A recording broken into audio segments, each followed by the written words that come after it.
I think as Neha has already presented to you very candidly and with the visuals which hardly require any reiteration. But to sum it up, I would say that this has been a tradition which was introduced by the Modi government in 2014 to present our account periodically. We were doing so even in the earlier 5-year term, every year, every quarterly. And since this happens to be the completion of the 100th day of the second term, it was decided by the Government of India to hold press briefings in the same format across the country. And frankly speaking, I was expected to be amongst you yesterday, but we've been traveling for the last 1 week and we were in Guwahati till last evening. So it was to happen today.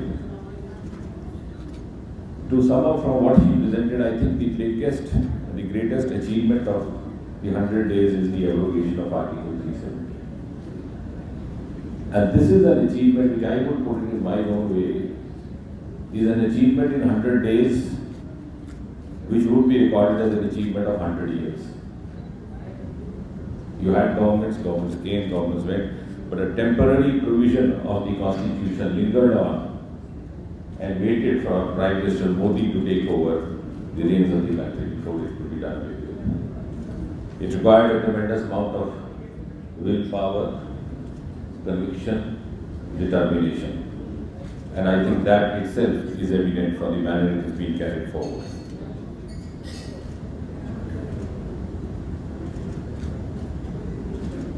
And it carries a lot of meaning when we say this or discuss this sitting in Jammu.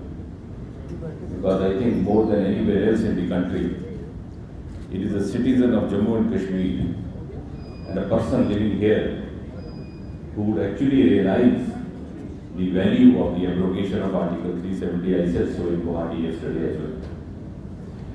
Because the kind of discrimination or the kind of not getting an equitable involvement in the country's development journey, which led to a kind of an isolation, not only at the physical level but also at the mental and psychological level, has been realized in full measure by those living here, particularly the common man, the average man.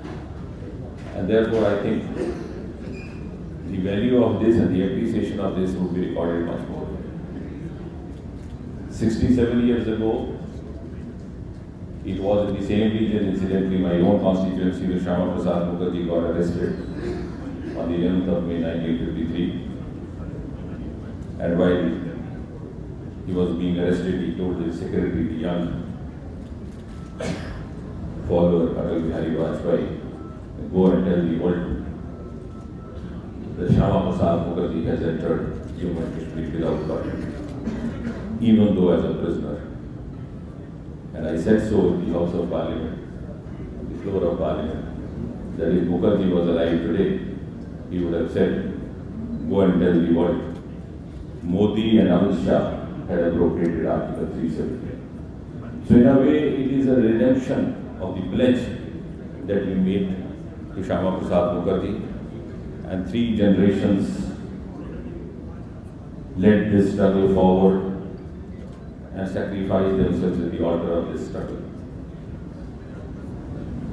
I said I have already said so, but what I did not say that day, and I think it's an occasion to say today, is that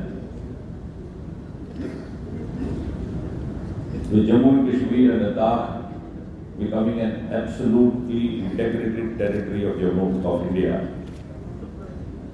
I think it's also an occasion to recall another redemption of an observation made by Mukherjee. Somewhere in early 1953, around the month of January or February, during a debate in Lok Sabha, Mukherjee had raised serious concerns about certain observations made by Sheikh Abdullah around that time. And when the then Prime Minister Jawaharlal Nehru was trying to respond to it, not in a very straightforward manner, Mukherjee had retorted back saying, Mr. Prime Minister, just answer me in a single sentence. Whether a Kashmiri is a Kashmiri first or an Indian first, or an Indian first or a Kashmiri first, or a Kashmiri first or a Kashmiri second and a Kashmiri third. This is on the record of the Parliament, though it's not often recorded.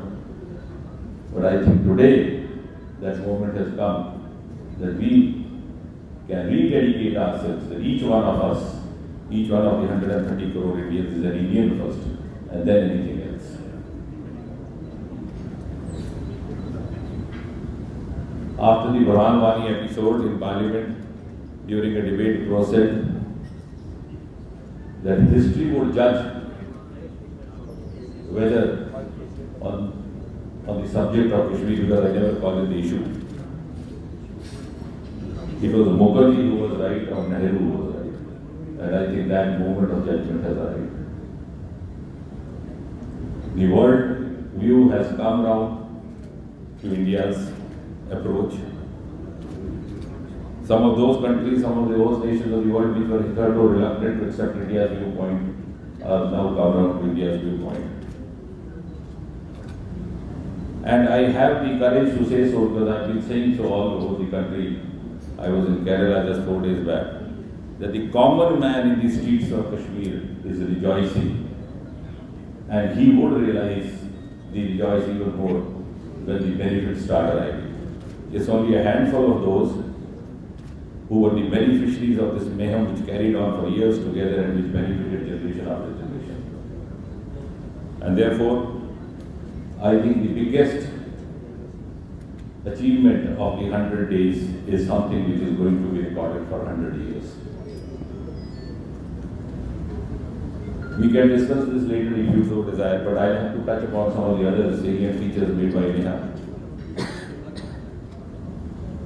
As she was referring to the determination, I think the determination, the resolve of the Modi government is evident from the fact that within 24 hours after being sworn in on the evening of 30th May, in the very first cabinet meeting, the decision was taken to extend the benefits of the farmers scheme, the PM Kisan Yojana, across the board to every farmer.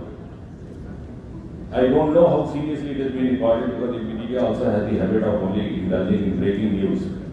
But if you kindly go back and study, such announcements are made usually on the eve of election. But here was a government which was making this election, which waited for the election to happen, which waited for the results to come, and then within 24 hours made this announcement. Because we were not looking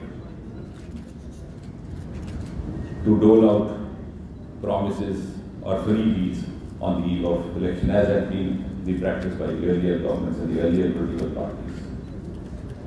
And that is itself a reiteration of the conviction with which this government is working. Not for the vote bank, but for a longer interest and large interest. Triple Talaq is another decision which also I would request you to go deep and study. Very few governments would have the will to go about it. Each government, whichever the ruling party, tends to play it safe. It is this government which has the courage to bell the cat. Unlawful Activities Act has a special significance for Jammu and Kashmir, and particularly in the context of abrogation of Article 370 and reorganization of this territory to union territories. I'm sure the media friends who are expected to be more learned will be able to explain to the people the benefits. Suppose tomorrow the then government refuses to extend the Unlawful Activities Act to the territory of Jammu and Kashmir, what would happen? So I think what we have to realize, though everything cannot be said in public domain, is that every decision taken by the Modi government has been after deep consideration, including the decision to declare it as a union territory, which of course the Home Minister has time and again reiterated that it would be again turned into or restored back as a state at the appropriate time. The question which is often asked by the media friends is what is the appropriate time? So somebody asked me the other day in Delhi and I said, it will be less than 72 years. If the earlier governments have taken 72 years to erase a temporary provision, we are not going to take 72 years to restore union territory back to the state. And the other question which is often haunting the minds of our media friends is how long this house arrest. And my single sentence response is less than 18 months. Because the agencies are privy to every sequence of events and we better leave it to their wisdom. There has been also a very futuristic approach on the part of the government. As they mentioned, the constitution of the first ever Ministry of Jal Shakti, because the world is going to confront with issues related to water, both the scarcity of potable water and also the availability of drinking water. We don't realize this because we live in the moment that we live, but this is going to happen and the whole world is going to face it, in spite of the fact that the largest reservoir of water is beneath the surface of the earth.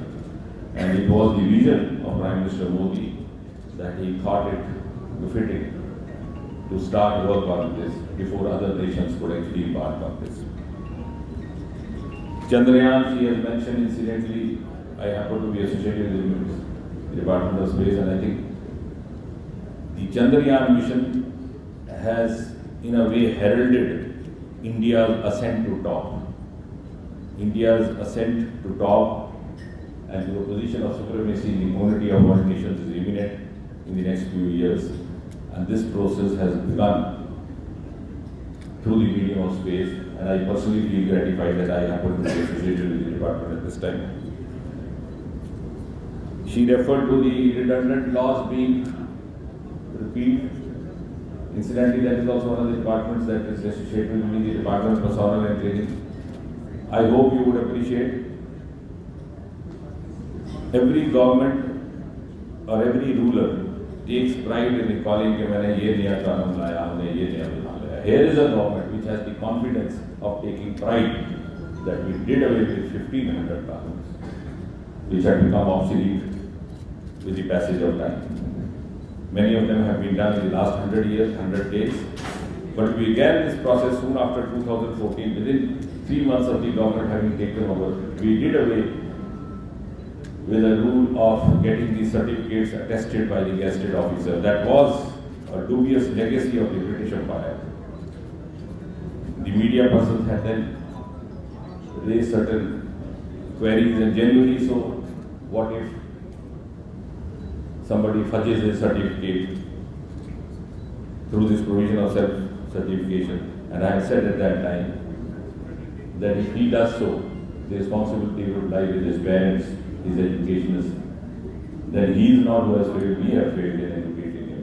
And here is a government which has the confidence to trust the youth of this country. And we have to do so when more than 70% population is below the age of 40.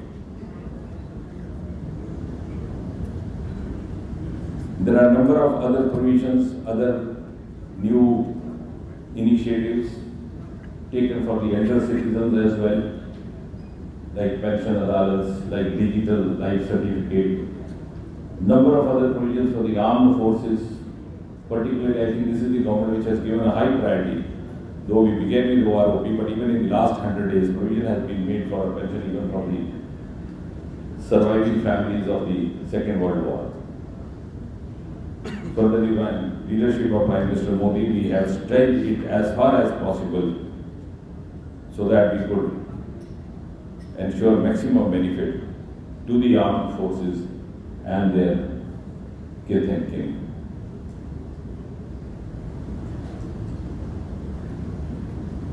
Northeast team was here. It's just concluded its 4-day visit. And the manner in which in 5 years Northeast has undergone a revolutionary transformation, which was being recorded even by the Home Minister during his address yesterday, is to be seen to be believed, because otherwise you can't believe it. There were at least 3 states which had never seen a train, including Arunachal Pradesh. Today you have Shatabdi journey over that.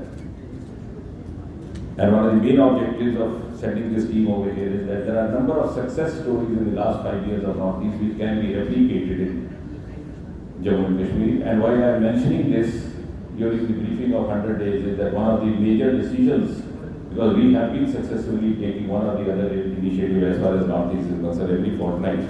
And in the last 100 days, one major decision was to start the first ever bamboo park of India in a district called P V Narsimha. And I'm sure many of these initiatives can be replicated because of the similarities of topography, similarities of geography, and also to an extent climatic conditions. We hope after this presentation we will be able to carry forward the message to those who refuse to be convinced, though in the heart of hearts they may be convinced. Because we have a genre of Rajgurus who will never be convinced. But it is the 130 crore people of this country whom Prime Minister Modi is looking forward to develop. Thank you very much. Thank you very much for your opening remarks.